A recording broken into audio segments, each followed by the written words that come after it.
বলি পারেও বটে লোকটা ঘুমোতে, হ্যাঁ? বাপরে বাপ, যেমন নাক ডাকা তেমনই আলছে মিয়া। সুজি মামা কখন উঠে এখন হাই তুলছে, আর এই লোকটা ঘুমোচ্ছে তো ঘুমোচ্ছে, হ্যাঁ?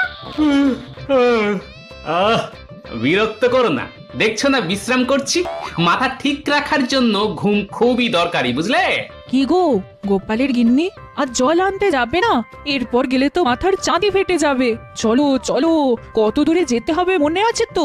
বল শুনছ তো, মাথার চাঁদি ফাটিয়ে সেই কত দূর যেতে হবে, হ্যাঁ? আচ্ছা বলি, তোমার শরীরে কি কোনো দয়া মায়া নেই, হ্যাঁ? বউ সেই কোন দূর থেকে জল মাথায় করে নিয়ে আসবে, আর তুমি নাকে তেল দিয়ে ঘুমোবে, হ্যাঁ?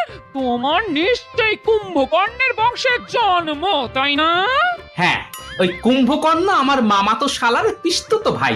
এই শোনো, তোমার সঙ্গে কথা বলার কোনো ইচ্ছেই আমার নেই। তোমার বাক্কিবার মহারাজকে গিয়ে শুনিও।